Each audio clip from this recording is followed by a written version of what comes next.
அன்பான உறவுகள் அனைவருக்கும் வாழ்த்துக்கள் மற்றும் வணக்கம். இன்றைய சிந்தனை மனமும் பிரம்மமே. மனமும் பிரம்மம் தான் என்பதை பற்றி நாம இன்னைக்கு சிந்தனை செய்ய போறோம். அதுக்கு முன்னாடி மனிதனுக்கு கருவுடல், உயிர், மனம் ஆகிய மூன்றும் இன்றியமையாததுன்னு சொல்லலாம். இந்த மூன்றுக்கும் இடையே இணக்கமும் நலமும் மிக மிக அவசியம்னு சொல்லலாம். கண்டிப்பா இந்த பருவுடலுக்கும் உயிருக்கும் மனம் இது மூன்றுக்குமே இடையே நல்ல உறவு இருக்கணும் அப்படின்னு சொல்றாங்க. இதனையே பாரதியார் ஒரு கவியில சொல்றாரு, உடல் வசப்படாவிட்டால் இந்த உலகத்தில் வாழ்க்கை என்பது பெருந்துன்பம்தான். உடலை கட்டு, உயிரை கட்டலாம்.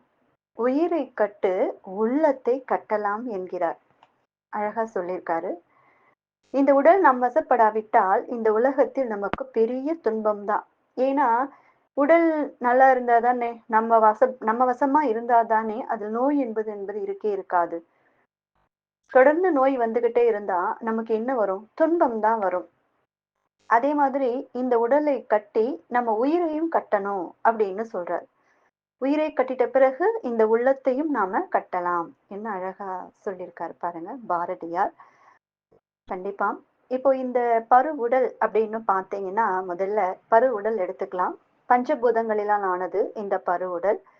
பருவுடல் ஆனது 6000 கோடி செல்களால் ஆனது சொல்லலாம். இப்போ ஒரு வீடு கட்டுறோம்னு வச்சுக்கோங்க. இந்த வீடு அழகா இருக்குதுன்னு பார்த்தீங்கன்னா, அதற்கு என்னென்ன தேவைப்படுது? செங்கல், மணல், ஜல்லி இவை எல்லாமே தேவைப்படுகிறது.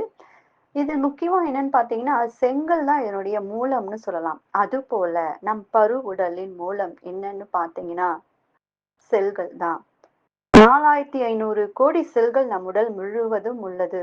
இதுல பார்த்தீங்கன்னா, 1500 கோடி நம் மூளை செல்களில் உள்ளது. மொத்தம் 6000 செல்.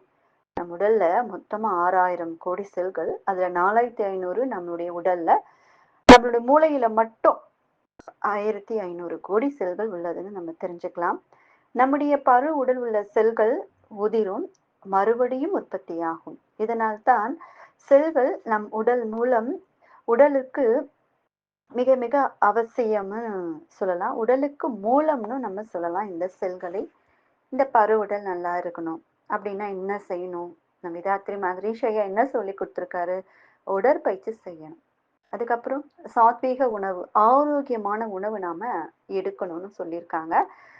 பருவுடல் பார்த்தீங்கன்னா அதனுடைய முறையான மெய் விளக்கம் மற்றும் நம்மளுடைய மெய்ஞான விளக்கம், அதாவது விஞ்ஞானம் மெய்ஞானம் அப்படி சொல்லிட்டு நம்ம ரெண்டா பிரிச்சு நம்மளுடைய பருவுடலை பார்த்தோம்னு பார்த்தீங்கன்னா, நாம முதல்ல ஆரம்பத்தில் அந்த இறைநிலை என்ற சுத்த வெளியிலிருந்து நாம வந்திருக்கோம். இறை துகளாகி அந்த இறை துகள்ன்றது என்ன பார்த்தீங்கன்னா பரமாணுக்கள் தான் சொல்லுவாங்க.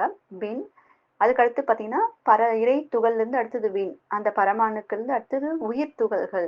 அந்த பல பரமாணுக்கள் ஒன்று கூடியதுதான் விண்ணுன்னு சொல்லுவாங்க, உயிர் துகள்னு சொல்லுவாங்க, அணுன்னு சொல்லுவாங்க. அதுக்கடுத்து ஒன்றுக்கு மேற்பட்ட மூலகங்கள் எல்லாம் இணைந்துதான் நம்ம மனிதனா வரோம். அதுல மெய்ஞானம் வழியா நம்ம பார்க்கும்பொழுது முதல்ல அந்த ஒன்றுக்கு மேற்பட்ட மூலகங்கள் அனைத்தும் சேர்ந்து முதல்ல கோள்களாகி பஞ்சபூதங்களாகி ஓரறிவு முதல் 5 அறிவு விலங்கினமாக மாறி கடைசியா எங்க வந்து நிக்குதுன்னு பார்த்தீங்கன்னா 6வது அறிவு மனிதனாக கடைசியா நிக்குதுன்னு சொல்லலாம். இந்த விஞ்ஞான முறையும் பார்க்கும்பொழுது அந்த ஒன்றுக்கு மேற்பட்ட மூலகங்கள், அதாவது அடினைன், தைமன், சைட்டோமின், குவானைன் போன்றவை எல்லாம் ஒன்று சேர்ந்த கலவைதான் நம்மளுடைய மரபணுன்னு சொல்லலாம். அந்த மரபணு பல கோடி ஒன்று சேர்ந்து ஒரு குரோமோசோன் உருவாக்கிறதுன்னு சொல்லலாம். அந்த ஒரு குரோமோசோன், அதாவது 46 குரோமோசோம்கள் ஒன்று சேர்ந்துதான் நம் உடம்புல ஒரு செல் உருவாகிறது. இப்படிதான் இந்த 6000 கோடி செல்கள் நம்ம உடல்ல உருவாக்கி இருக்கு. இதுல 4500 நம்ம உடல்களில், நம்ம மூளையில மட்டுமே 1500 கோடி செல்கள். இவை எல்லாம் இந்த செல்கள் எல்லாம் ஒன்று சேர்ந்தது பிறகுதான் அது திசுக்களாக மாறுகிறது. அந்த திசுக்கள் என்னவா மாறுதுன்னு பார்த்தீங்கன்னா, உறுப்புகள், நரம்பு மண்டலம் இவை எல்லாம் சேர்ந்துதான் நமக்கு பருவுடலாக மாறுகிறது. விஞ்ஞானம் வழியாக வரும்போது இப்படியாக மாறுகிறது. அதே மெய்ஞான வழியாக வரும்போது பஞ்சகோள்கள் பஞ்சபூதங்களாகி நமக்கு ஓரறிவதில் ஐந்தறிவு சிவனாக மாறி ஆறாவது அறிவாக இந்த பருவுடல் வந்தது அப்படின்னு நாம அழகா தெரிஞ்சுக்கலாம். அப்போ இந்த உடல் என்பது பாத்தீங்கன்னா இறை நிலையிலிருந்து வந்த தன்மாற்றம் அடைந்துதான் இங்க வந்திருக்கு. அப்போ உடலும் ஒரு பிரம்மம் தான் நாம எடுத்துக்கலாம் இல்லையா? அழகா திருமூலர் பாடுவாரு, உடம்பினை முன்னர் இழுக்கு என்றிருந்தேன், உடம்பினுள்ளே உருப்பொருள் கண்டேன், உடம்பின் உள்ளே உத்தமன் கோயில் கொண்டன் என்று உடம்பினை ஞான் இருந்து ஓம்புகின்றேனே அப்படின்னு சொல்லிட்டு அழகா பாடுவார். உடலுக்குள்ளதான் இந்த உருப்பொருள் இறைவனாகிய உடலுக்குள்ளதான் இருக்காருன்னு தெரிஞ்சுக்கிட்டு இந்த உடலை நான் பாதுகாக்கிறேன். உடம்பார் அழிய உயிரார் அழிவர், திறம்பட மெய்ஞானம் சேரவும் மாட்டார். உடம்பை வளர்க்கும் உபாயம் மறந்தேன், உடலை வளர்த்தேன் உயிர் வளர்த்தேனே என அழகா அடுத்த கவியிலும் இந்த மாதிரிதான் நம்ம உடம்புக்குள்ளேதான் இறைநிலை இருக்கு. நாம் இறைநிலையிலிருந்து தன்மாற்றம் அடைந்துதான் நம்ம வந்திருக்கோம், இந்த உடலாக வந்திருக்கோம். அப்போ இந்த உடலும் பிரம்மம் தான் நாம தெரிஞ்சுக்கலாம். அடுத்து பாத்தீங்கன்னா உயிர். உயிர் பாத்தீங்கன்னா அண்டத்தில் கடவுள் என பேசப்படுவோர் பிண்டத்தில் உயிர் என பேசப்படுவாங்கன்னு சொல்லுவாங்க. கண்டத்தின் மேல் கருவை நிலைத்தவர் பிண்டத்தில் அவனையே பார்ப்பார் அப்படின்னு சொல்வாருங்க. கண்டம்னா நம்முடைய விசுக்திக்கு மேல என்ன இருக்கு? புருவமத்தி. இந்த கண்டத்தின் மேல் ஆகினியில் உயிர் மீது ஒருவர் எவர் ஒருவர் தவம் செய்கிறார்களோ அவர்களுக்குத்தான் அங்கே கடவுள் இங்கே உயிர் தன்மையாக இருக்கிறார் என்பதை உணர முடியும். அப்போ நாம அனைவரும் அந்த கடவுளை உணர்ந்தவர்னு சொல்லலாம். ஏன்னா நம்ம அனைவரும் வேதாத்ரி மகரிஷியோடைய உயிர்கலப்பு பெற்று நாம் தவ முறைகளை ஏற்றுக்கொண்டு வருகிறோம். அப்போ ஒவ்வொரு மனிதனும் தன்னுடைய மூலத்தை அறிந்து கொள்வதற்கு முயற்சி எடுக்கணும். அப்போ அந்த முயற்சிக்கு என்ன தேவை அப்படின்னு பாத்தீங்கன்னா இந்த உடல் கண்டிப்பா தேவை. அப்போ அதுக்குள்ள இருக்கிற உயிரும் தேவை அப்படின்னு நாம தெரிஞ்சுக்கணும். அந்த உயிரை முக்கியத்துவத்தையும் உடலையும் அந்த உயிரையும் உயிருடைய முக்கியத்துவத்தை உணர்ந்து நாம அந்த உடலை நோய் வராமல் பாதுகாக்கணும். உயிரை காயகல்ப பயிற்சி செய்து நாம திடமாக வைத்துக் கொள்ள வேண்டும். அவள் உடலுக்கு உள்ளேதான் அந்த உயிர் ஓடிக்கொண்டிருக்குது இல்லையா? அந்த உயிரை நாம தடைப்படாமல் அந்த நம்முடைய இறைவனை நோக்கிய பயணத்திற்கு தடைப்படாமல் இருக்க நாம் இதை அனைத்தையும் பாதுகாத்து வர வேண்டும்னு சொல்லலாம். அப்போ இந்த உயிரானது பல விண் துகள்கள் உயிர் துகள்கள் பரமணுக்கள் சேர்ந்ததுதான் அணு அப்படின்னு சொல்லுவாங்க இல்லையா? இந்த உயிர் துகள்கள் சொல்லுவாங்க இல்லையா? அப்போ இந்த உயிரும் எங்கிருந்து வந்தது? அந்த பிரம்மம் அந்த இறைநிலை அந்த சுத்தவெளி கிட்டதான் வந்தது. அப்போ உயிரையும் நாம பிரம்மம்னு எடுத்துக்கலாம் இல்லையா? உயிரின் அளவை பற்றி மாணிக்கவாசகர் அழகா ஒரு பாடல் பாடுவாரு. அணுவினை ஆதி பிராணனை அணுவின் அணுவினை 1000 கூறிட்டு அணுவின் அணுவினை அணுக வல்லாருக்கு அணுவின் அணுவினை அணுகலாமே அப்படின்னு அழகா பாடியிருப்பார். 1000 கூறிட்டு அதுல ஒரு அளவு அப்படின்னு சொல்லியிருப்பாங்க. அந்த அணுவை அணுக்குள்ளவே நம்ம போய் அணுகி பார்க்கும்போது நாம எங்கிருந்து வந்தோம், அந்த இறைநிலையிலிருந்து வந்தோம்ன்றதை நாம அழகா தெரிஞ்சுக்கலாம். அப்ப இந்த உயிர் என்பதும் ஒரு பிரம்மம் தான்.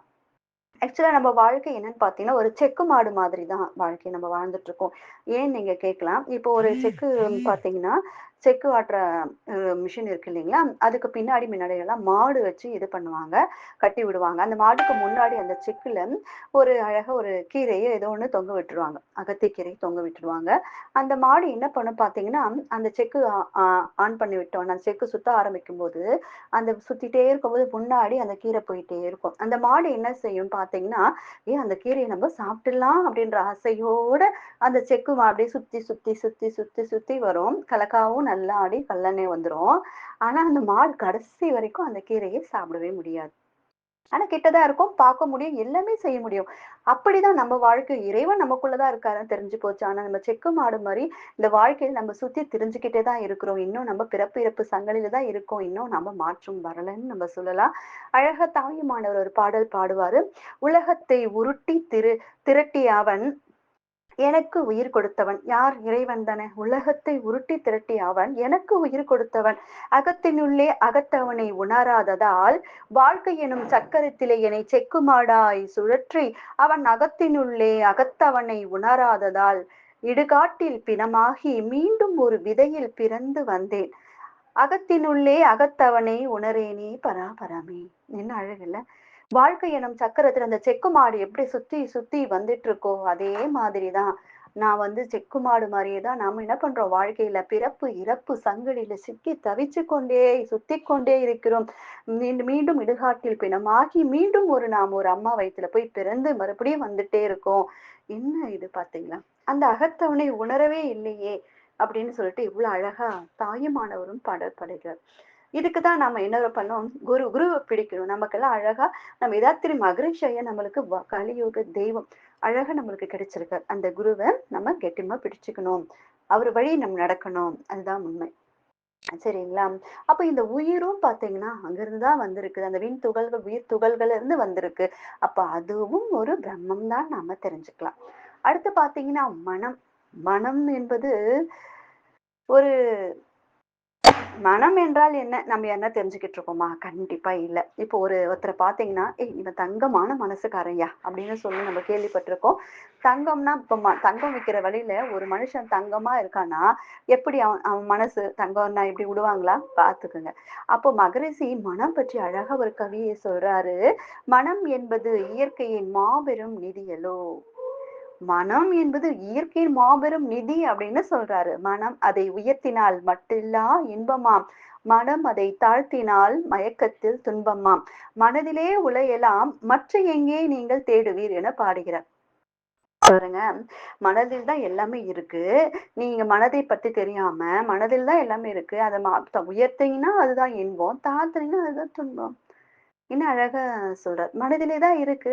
அதை போய் நீங்க வேற எங்க தேடுவீங்க? அப்படின்னு சொல்லிட்டு என்ன அழகா பாடுறாரு பாருங்க. அந்த மனசுல தான் அன்பு இருக்கு, கருணை இருக்கு, தியாகம் இருக்கு, நட்பு இருக்கு, தெய்வீகம் இருக்கு, பக்தி எல்லாம் இருக்கு. அதே மனசுல தான் கோபம் இருக்கு, பொறாமை இருக்கு, தாழ்ப்புணர்ச்சி இருக்கு, வஞ்சம் இருக்கு, உயர்வு தாழ்வு மனப்பான்மை இருக்கு. இதெல்லாம் இருக்கு. அப்ப மனசு எங்க இருக்கு? அங்கதான் அங்கதான் தெரியல.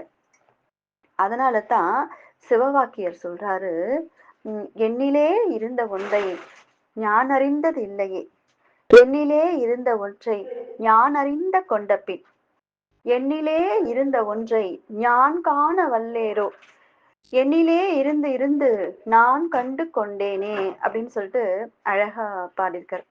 என்கிட்ட தான் இந்த மனசு இருக்கு, நான் பார்க்கல. என்கிட்ட தான் இந்த உயிர் இருக்கு, அதையும் நான் பார்க்கல. அப்படின்னு சொல்லிட்டு அழகா சிவவாக்கியரும் பாடியிருக்காரு. என்கிட்ட தான் இருக்கு, அத நான் இன்னும் அறியலையே. அத அறிஞ்சுக்கிட்ட பிறகு நான் எப்படி என்னிலே நான் இருந்த நான் அத தெரிஞ்சுக்கிட்டேனே அப்படின்னு சொல்லிட்டு பாடியிருக்காரு. அப்போ இதே மாரி நம்ம வள்ளலார் சொல்வாரு, "செத்தாரை மீட்டெடுத்து இங்கு எழுப்பிடல் வேண்டும். திரு சபைக்கு அடிமைகளாக்கி செய்துவிட வேண்டும்" என்கிறார். கண்டிப்பா. அதாவது இங்கே நம் மனதை பற்றி, உயிரை பத்தி, உடலை பத்தி இது எதுவுமே தெரியாம இவங்க செத்த பிணமா சுத்திக்கிட்டு இருக்காங்களே, இவங்கள வந்து கூட்டிட்டு வந்து நம்மள அடிமையாக்கணும் அப்படின்னு சொல்லிட்டு கோபமா பாடியிருப்பார். மனம் இல்லாத மனிதரும் இல்லை, மனதை பற்றி முழுமையாக தெரிந்து கொண்ட மனிதரும் இல்லை என்று நம் மகரிஷி ஐயா அழகா சொல்லியிருப்பார். எது என்னிடம் மனமாக உள்ளது, எது என்னிடம் உயிராக இருக்கிறது, எது என்னிடம் அறிவாக இருக்கிறது, இந்த 3 ஆற்றலும் இல்லாம என்னுடைய வாழ்க்கையை நடத்த முடியாது என தெரிந்தும் கூட நாம என்ன பண்ணிட்டு இருக்கோம்? ஐந்தறிவு ஜீவன்கள் மாதிரியே தான் நம்ம சுத்திட்டு இருக்கோம். எல்லாமே நம்ம கிட்ட இருக்கு. ஆனா நம்ம அதை பத்தி தெரிஞ்சுக்கின்றது இல்ல. மனம் என்பது உயிரின் படர்க்கை நிலை தான். அது ஜீவகாந்த அலையினுடைய அலைதான் நம்ம மனமாகவே இயங்கிக் கொண்டிருக்கு நம்ம எல்லாருக்கும் தெரியும். ஆனா வள்ளலார் ஐயா சொல்றாரு, மனம் என்பது ஒரு பேய் குரங்கு மடப்பயலே அப்படின்னு கோவமா திட்டுறாரு. மனம் வந்து ஒரு பெரிய குரங்குன்னு சொல்றாரு. அத போராடி அடக்கி அவரை பாடுபட்டிருக்காரு. அதனால அப்படி சொல்றாரு. ஆனா வேதாத்ரி மகரிஷி ஐயா என்ன சொல்றாரு? மனம் என்பது இயற்கையின் மாபெரும் நிதி ஏலோ. மனம் வந்து இயற்கை கொடுத்த மாபெரும் நிதி ஐயா. அத நீ அழகா யூஸ் பண்ணு அப்படின்னு சொல்லியிருக்காரு. இதுல ஒரு சின்ன விஷயத்த சொல்லலாம். நம்ம ருத்ராஷ்டிரர் அதாவது துரியோதனுடைய அப்பா இருக்காரு பாத்தீங்களா? அவர் என்ன பண்றாரு? கிருஷ்ணரை கூப்பிட்டு கேட்கிறாரு, "என்ன கண்ணா நீ எப்பவுமே வந்து நம்மளுடைய அர்ஜுனனுக்கே நீ எல்லா விஷயத்தையும் உபதேசம் குடுத்துட்டு இருக்க. அந்த துரியோதனுக்கும் ஏதாவது கொஞ்சம் சொல்லலாம்ல, உபதேசம் சொல்லலாம்ல" அப்படின்னு கேட்கிறாரு. சரி நான் சொல்லி தரேன். சரி கிருஷ்ணர் வந்து உபதேசம் நான் சொல்றேன் நான் அவருக்கு, துரியோதனுக்கு சொல்றேன்னு சொல்லிட்டு போய் சொல்றாரு.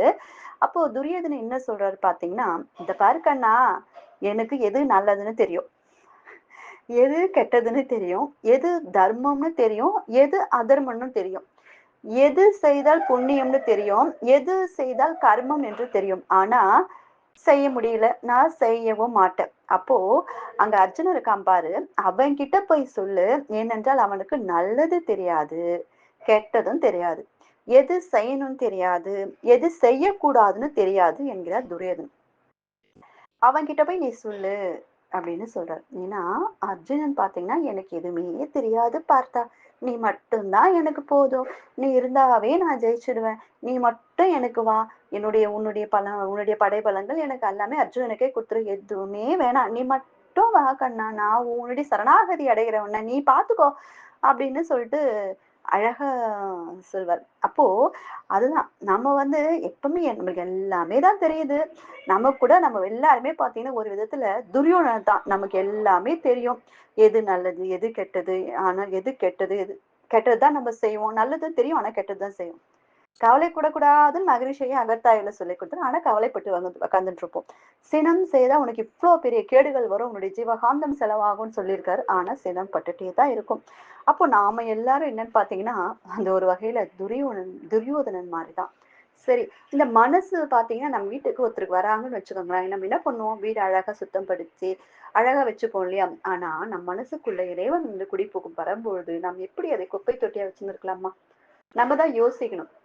இந்த மனதை அடக்க நினைச்சோம்னா அது அலையும். ஆனா அது அறிய முற்படும்னு சொல்லிட்டு நம்ம யதார்த்தி மகரிஷி ஐயா சொல்றார். தவறு செய்வதும் இந்த மனம்தான், அந்த தவறை சுட்டி காட்டுவதும் அதே மனம்தான், அந்த தவறிலிருந்து தன்னை விடுவித்துக் கொள்ள முயல்வதும் அதே மனம்தான், தன்னை திரித்துக் கொள்வதும் அதே மனம்தான். மனதிலே எல்லாமே இருக்கு. மனம் அது உயர்ந்தால் மட்டில்லா இன்பம், மனம் அது தாழ்ந்தால் மட்டில்லா துன்பம். அதுதான் ஐயா முதலே கவி சொல்லிட்டார். இப்ப மனதில் தான் எல்லாமே இருக்கு. மனம் உயர்ந்தால் அதுவே அறிவு, அதுவே மெய்ப்பொருள், அதுவே தெய்வம் ஆகும். ஆனா நாம என்ன பண்றோம்? ஒரு குப்பை தொட்டியா நம்ம மனசை வச்சுட்டு இருக்கோம். ஒரு முனிவர் வந்து ஒரு முனிவர் வந்து முனிவர் கிட்ட ஒருத்தர் வந்து கேட்கிறாரு. மனம் ஒரு மனம்னா எப்படிங்க ஐயா இருக்கு? மனிதனுடைய மனம் எப்படி இருக்குங்கய்யா அப்படின்னு கேட்கலாம். அதுக்கு முனிவர் சொல்றாரு, மனிதனுடைய மனம் பாத்தீங்கன்னா முனிசிபாலிட்டி குப்பை தொட்டி மாதிரி இருக்கு அப்படின்னு சொல்றாரு. ஐயோ, என்னங்க எப்படி சொல்லிட்டீங்க? ஒரு வீட்டு குப்பை தொட்டின்னு சொன்னா கூட பரவாயில்ல, முனிசிபாலிட்டி குப்பை தொட்டின்னு சொல்றீங்களே அப்படின்னு கேட்டா, அவர் சொல்றாரா, வீட்டு குப்பை பரவாயில்ல, தெரு குப்பை பரவாயில்ல, இந்த ஊரு குப்பை பரவாயில்ல, இந்த ஊர்ல இருந்து எல்லாருடைய குப்பையும் ஒரு இடத்துல போய் முனிசிபாலிட்டில கொட்டுவாங்க பாரு, அந்த மாதிரி நம்ம எல்லா விஷயத்தையும் இந்த மனசுக்குள்ளேயே போட்டு போட்டு வச்சு நம்ம இதை பண்ணிட்டு இருக்கோம் அப்படின்னு சொல்றாரு. அப்ப நம்ம வேதாத்திரி மகரிஷி ஐயா சொன்ன இந்த அகத்தாய்வு பயிற்சிகளை நம்ம செய்யும்போது அந்த மனத்துக்குள்ளதான் நம்ம பிரம்மம் இறைவன் இருக்கிறாரு. அப்ப அந்த அங்கிருந்துதான் நம்ம இந்த உடல் வந்திருக்கு. அந்த உடலுக்கு இந்த உயிர் துகள்கள் எல்லாமே விண்ணிலிருந்து இருந்து வந்திருக்கு. அதுவும் பிரம்மம் தான். நாம இறைநிலையிலிருந்து வந்து அந்த இறைநிலை பார்த்தீங்கன்னா ஒரு பெரிய பேரறிவு.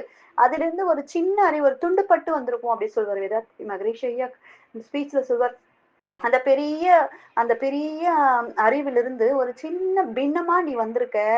அப்ப நீயும் அதுதானே, அப்ப மனம் என்பது பிரம்மம் தானே, அங்கிருந்து நீ வந்திருக்க, அப்ப நீ அதுவாகவே மாறணும் அப்படின்னா நம்ம அப்ப அதுவும் பிரம்மம் தான். அப்ப அதுக்குள்ள இருக்கிற அந்த வினை பதிவுகளை, நம்மளுடைய எண்ணங்களை, நம்முடைய பழைய பதிவுகளை நாம ஒவ்வொன்றாக அகத்தாய்வு செய்து நம்ம கிளீன் செஞ்சுட்டே வரும் பொழுது நம்ம என்னவோ மாறலாம். மனமும் பிரம்மமாகவே மாறும். மனமும் பிரம்மம் தான். அப்ப இந்த உடலும் பிரம்மம் தான், உயிரும் பிரம்மம் தான், இந்த மனமும் பிரம்மம் தான், இங்க இருக்கிற எல்லாருமே பிரம்மம் தான், இங்க இருக்கிற எல்லா பொருள்களும் பிரம்மம் தான்.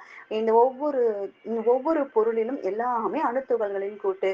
அப்ப எல்லாமே இறைநிலையிலிருந்து வந்துதான், பரமாணுல இருந்து வந்து உயிர் துகள்கள் தான். எல்லாத்துக்குள்ளுமே வந்து உயிரற்ற பொருள்களை வேணும்னு சொல்லிட்டு உயிருள்ள பொருள்களை உயிர் துகள்களை நம்ம சொல்லிட்டே போயிருப்போம். இப்படிதான் நம்ம இறை நிலையிலிருந்து தன்மாற்றம் அடைந்துதான் நம்ம வந்திருக்கோம். இந்த உடலும் பிரம்மம், உயிரும் பிரம்மம், இந்த மனமும் பிரம்மம், நாம் பார்க்கக்கூடிய அனைத்து பொருள்களும் பிரம்மம், எல்லாம் வல்ல தெய்வம் எங்கும் நீக்கமர நிறைந்திருக்கு அப்படின்னா எல்லா இடத்துலயும் இந்த பிரம்மம் தான் இருக்கு நாம தெரிஞ்சுக்கணும். சரிங்களா? சிந்தனை செய்யுங்கள். வாழ்க வளமுடன்.